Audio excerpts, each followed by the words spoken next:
Bonjour à toutes et à tous, on démarre ce tour de la presse sportive avec un départ côté Paris Saint-Germain. L'histoire entre Mauro Icardi et le club de la capitale s'est définitivement terminée. Icardi à Istanbul placarde avec joie photomatch ce samedi matin. Prêté par l'Inter Milan en septembre 2019 puis acheté définitivement par le PSG en juillet 2020 contre plus de 50 millions d'euros, Mauro Icardi quitte définitivement le club parisien. Il s'engage avec Galatasaray où il était prêté la saison dernière contre environ 10 millions d'euros. Le PSG a tenu à remercier le buteur argentin via ses réseaux sociaux. L'opération dégraissage avance donc bien du côté du PSG.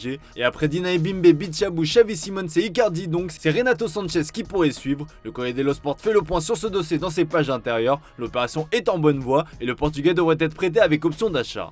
On file en Angleterre avec un autre départ, celui de Riyad Mahrez à Al Ahly. Le promu saoudien a réussi à convaincre l'Algérien de quitter Manchester City et le Manchester Evening News remercie Riyad pour les souvenirs comme vous pouvez le voir. Arrivé chez les Sky Blues en 2018, l'ailier de 32 ans a tout simplement tout remporté. Il a signé un bail jusqu'en 2025 avec le club saoudien. Manchester City récupère de son côté un joli chèque de 35 millions d'euros bonus compris. Du côté de Manchester United, le tabloïd anglais nous révèle dans ses pages intérieures un intérêt pour Sofiane Amrabat.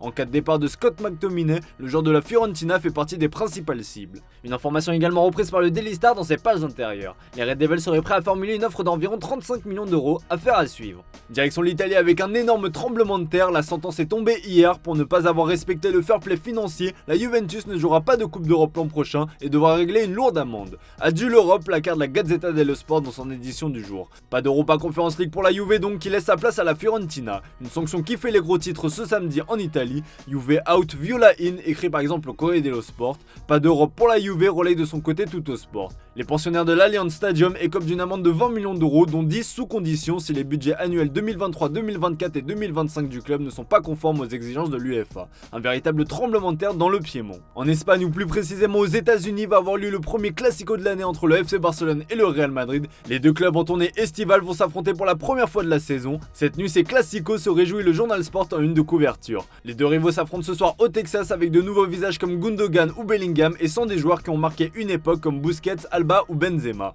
Un classico new look, mais pour autant en Espagne on est hypé par cette affiche. Marca parle d'un classico d'opportunité. Le journal AS nous offre de son côté une belle une avec le duel des nouvelles recrues entre Bellingham et Gundogan. Dans son encart, le Mundo Deportivo rappelle que ça reste un classique très sérieux. Rendez-vous ce soir à 23h.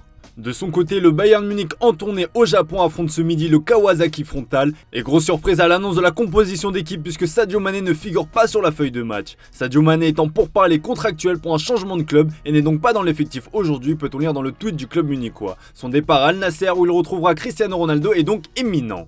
On reste en Espagne avec la grosse bombe Ousmane Dembélé. Si vous l'avez raté, le Mundo Deportivo fait le point sur ce dossier et récapitule toutes les informations sur l'intérêt du club parisien pour le français. Dembouz a une clause libératoire à 50 millions d'euros activable jusqu'au 31 juillet. Passé cette date, son prix passera à 100 millions d'euros. Le PSG s'active pour boucler ce dossier le plus rapidement possible. Selon nos infos, le transfert d'Ousmane Dembélé va se faire avec un accord portant sur 5 ans. Mais en Espagne, on reste confiant quant à une prolongation de l'ailier de 26 ans. Dans ses pages intérieures, le Mundo Deportivo explique que c'est un plan stratégique de la part du joueur et de son pour mettre la pression sur le Barça, car pour le moment le joueur n'a pas obtenu ce qu'il souhaitait sur le plan salarial. Dans ses pages intérieures, le Parisien explique que Dembélé est encore loin de Paris, pareil pour l'équipe qui juge que Dembélé donne sa priorité au Barça. Rien n'est joué mais on devrait rapidement connaître le dénouement de ce dossier. En parallèle, le Mundo Deportivo relaye dans ses pages intérieures une information de PSG Community. Sur demande du coach Luis Enrique, le PSG aurait activé la piste menant au milieu de terrain Pedri. Le joueur de 20 ans aura une clause libératoire temporaire qui s'élèvera à 110 millions d'euros. Une information que dément le média catalan puisque la pépite des Blaugrana a récemment prolongé jusqu'en 2026 avec une clause libératoire d'1 milliard d'euros.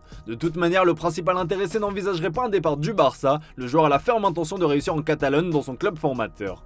Allez, on termine avec l'interminable feuilleton Kylian Mbappé. Depuis que le Français a clairement été mis en vente par le PSG, on entend toutes sortes de rumeurs concernant son prix. Cette fois-ci, on est fixé puisque le club parisien a fait savoir au Real Madrid, par l'intermédiaire de Faiza Lamari, la mère de Kylian, qu'il faudra débourser 250 millions d'euros pour s'offrir le crack de Bondy en fin de contrat la saison prochaine. Le journal Marca placarde une fois de plus le Français sur sa une ce samedi. Il suffit de fixer le prix, écrit le quotidien espagnol. Un tarif que le Real Madrid souhaite faire baisser à 225 millions d'euros, nous apprend le journal. Le Real Madrid s'est donc fixé une limite à ne pas dépasser. Le cas échéant, le club madrilène attendra la saison prochaine pour signer libre le français. La Gazzetta dello Sport reprend aussi de son côté l'information des 250 millions d'euros réclamés par le club de la capitale. L'offre d'Al Hilal est toujours d'actualité même si l'intéressé ne souhaiterait pas rallier l'Arabie Saoudite. Loin d'être découragé par ce refus, le pays du Golfe s'attaque désormais à Marco Verratti mais aussi à Marquinhos. L'équipe révèle sur son site un intérêt pour le capitaine capitaine du PSG. Plusieurs clubs d'Arabie Saoudite ont essayé ces derniers jours de convaincre le Brésilien, avec évidemment un contrat aux propositions financières lucratives. Le quotidien français précise que même si l'entourage de l'international Auri Verde a écouté les offres des clubs saoudiens, aucune discussion n'a été entamée avec les clubs en question en vue d'un départ.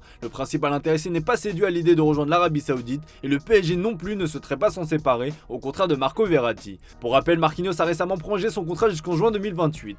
Voilà les amis, c'est tout pour ce samedi, merci pour votre fidélité, excellente journée à vous, on se retrouve dès demain pour une nouvelle revue de presse sur Foot Mercato.